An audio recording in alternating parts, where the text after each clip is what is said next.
Welcome to maths fair planet. बच्चों, मैं आज आपके लिए बहुत ही इंपॉर्टेंट टॉपिक पे क्वेश्चंस लेके आई हूँ। टॉपिक है सांख्यिकी। ये बोर्ड एग्जाम में और दूसरे कॉम्पिटिटिव एग्जाम्स में बहुत ज़्यादा पूछा जाता है, तो अगर आप इसके क्वेश्चन अच्छे से सॉल्व कर लेते हैं तो you will get full marks. चलिए स्टार्ट करते हैं। बहुत ही ईजी है सांख्यिकी। तो सबसे पहला टॉपिक है इसमें माध्य। क्वेश्चन पूछा जाता है कि माध्य कैसे निकालेंगे। तो देखिए, माध्य निकालने के लिए हमें कुछ डेटा चाहिए होता है, तो इसके लिए पहला मेथड है हमारा डायरेक्ट मेथड, प्रत्यक्ष विधि। तो ये कब हम यूज़ करते हैं? जब हमारे आंकड़े क्या होते हैं? अवर्गीकृत होते हैं। When data is ungrouped. Ungrouped data कैसे होता है? जैसे 5, 7, 9, 11, 13, 14, 15 आपको जस्ट नंबर दे दिए गए हों, कुछ नंबर्स आपके आगे लिख दिए गए, उनकी ग्रुपिंग ना हो रखी हो, तो उसे बोलते हैं हम अवर्गीकृत डेटा या अवर्गीकृत आंकड़े। तो देखिए, इसके लिए क्या हमारा सूत्र है, क्या फॉर्मूला? माध्य x bar is equal to सभी पदों का योगफल अपॉन पदों की संख्या, summation of x upon n। x क्या है? जो भी हमारे जितने भी पद, जो भी हमें संख्याएं दी हुई है, उन सबका योगफल। देखिए, इसे एक उदाहरण से समझते हैं। निम्न आंकड़ों का माध्य निकालिए।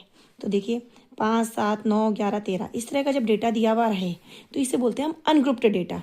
तो अब ये जितने भी पद हैं, इनका हम क्या करेंगे? योगफल। इन सबका योगफल करा, 45 आया। अब ये कितने पद हैं?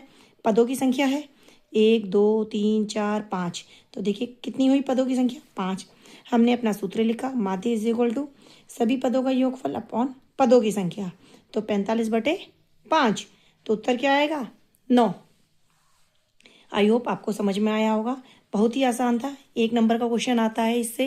ये इस टाइप का इतना छोटा क्वेश्चन 1 नंबर में ही पूछा जाता है, तो उम्मीद है आप बिल्कुल सही करके आएंगे।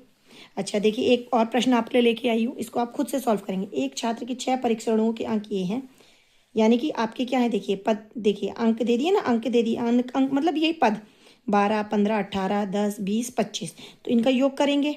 और पदों की संख्या कितनी है? 6। 1, 2, 3, 4, 5, 6। नहीं तो यहाँ पे भी लिखा, देखिए 6। आराम से उत्तर आ जाएगा।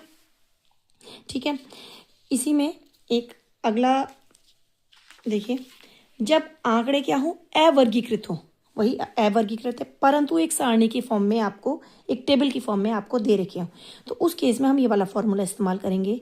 माध्य is equal to summation of f x upon summation of f. F मतलब बारंबारता। ये आपने क्लास 9th में समझा होगा, बारंबारता क्या होती है, कि कोई भी अंक कितनी बार आ रखा है उसे बोलते हैं हम बारंबारता, है ना। एक्स क्या है? पद का मान। देखिए चलिए इसको समझते हैं एक उदाहरण के हेल्प से। आंकड़ों का माध्य ज्ञात कीजिए। देखिए एक सारणी दे दी, नहीं देखिए सारणीबद्ध कर दिया है, तो ये क्या है? पद। एक्स दे दिए पद। देखिए अब इनकी बारंबारता 3, 10 की कितनी है? 3, 20 की कितनी है? 7, 30 की कितनी है? 10 और 40 की कितनी है? 5। अब इसका माध्य निकालना है। कैसे करेंगे? हम भी एक टेबल ड्रॉ करेंगे। एक तरफ एक्स लिखेंगे, एक तरफ एफ, यही जो दे रखी है। बस हमें एक एक्स्ट्रा खाना बनाना है एक्स एफ का के। ठीक है, तो ये हमने वैल्यूज लिख ली। एक्स की कौन कौन सी वैल्यू? 10, 20, 30 और 40, जो हमें दे रखी है, जो हमें क्वेश्चन में प्रोवाइड कर रखी है, वही लिखेंगे। एफ क्या दे रखा? 10 क्या? 10 की कितनी है फ्रीक्वेंसी? बारंबारता 3, तो 10 के आगे 3, 20 की 7, 20 की 7, 30 की 10, 10, 40 की 5।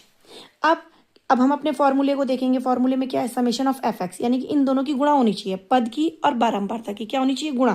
तो हमने क्या किया? पद गुणा बारंबारता करा। देखिए 10 गुणा 3, 30, 20 गुणा 7, 140, 30 गुणा 10, 300, 40 गुणा 5, 200। क्लियर हो गया इतना? अब फिर से फॉर्मूले पे आते हैं। क्या है? समेशन। समेशन का मतलब होता है इन सबको ऐड करना, इनका सम करना। तो एक्स एफ की वैल्यू निकल गई। अब इनका क्या करेंगे? सम करेंगे, टोटल करेंगे। तो टोटल कितना आएगा? 670। ऐसी हमें बारंबारता का भी सम करना था, बारंबारता का भी हमने क्या करा? सम करा, टोटल करा, कितना आया? 25। फॉर्मूले में वैल्यू, फॉर्मूला हमें पता ही है कि जब हमें अवर्गीकृत हो डाटा और सारणीबद्ध है, तो फॉर्मूला क्या है? माध्य x bar is equal to summation f x upon summation f. Values रखी हमने 670/25। देखिए कितना आया आंसर? 26.8। कितना ईजी है। आराम से आपके जो है इसमें नंबर कहीं भी नहीं कटेंगे। अगर आप 1-2 बार प्रैक्टिस कर लेंगे तो बहुत अच्छे से। सांख्यिकी पे और क्वेश्चन देखने के लिए और ज़्यादा टॉपिक्स देखने के लिए, दूसरे मीन, मोड, मीडियन सबके देखने के लिए प्लीज़ मेरे चैनल को सब्सक्राइब करें, लाइक करें। Thank you.